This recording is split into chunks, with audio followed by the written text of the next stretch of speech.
Imagine you could be surrounded by a team of self-starters. Imagine you had a team who really took ownership, who really turned up to work, loved where they worked, cared about, were proud of the work that they do. I'm Dan Crompton, a leadership coach, and here are the 5 ways that managers and leaders can become more effective coaches to their teams. The first method is never to answer a question. As leaders, we're getting questions all day long from our team, and if you want to be supportive, you want to kind of leap in and give them the answers. By leaping in and answering it, you're taking away their ownership. It's kind of become your problem to fix. So what do you do instead? Ask that everyone comes to me with 2 possible solutions with every question or challenge that they've got. And a couple of things will happen there. First of all, they're much more likely to figure it out for themselves. And second of all, if they haven't, then it's much easier for you to invite them into a conversation about the 2 solutions that they've come up with. This isn't abdicating your responsibilities as a manager. This is actually taking more time to get them to think about the solution.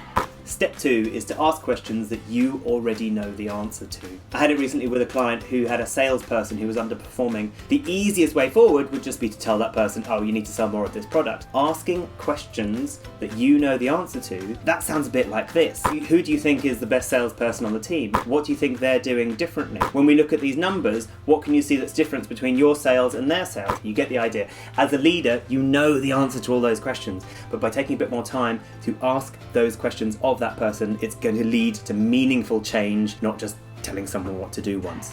The third step is to move the thought bubble from your head. What I mean by that is we always have the thought bubble over our head. We're constantly thinking, right, well, what would I do in that situation? What have I done in that situation?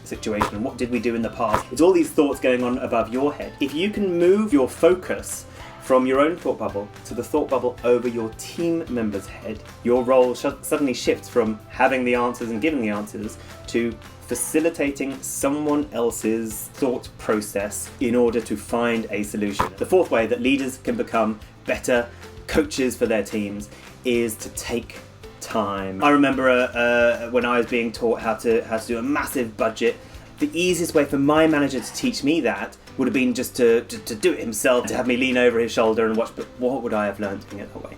Instead, he took the time. He got me to hook up my laptop to the screen and said, right, item number 1 out of 600, what number are you putting against that item and why? And why might I say that's wrong? Or where have you got that idea from? What other information do you need? After spending that time with me, could I do that budget 12 months later? Absolutely, you bet. The 5th and final way is to plan the pause. The sorts of language that most managers use might actually be tripping you up. Let me know if there's a problem. Is everything okay? That kind of language feels like you're doing the right things. But actually, each of those examples requires the team member to actually stand up and say, oh, wait a minute, something's wrong.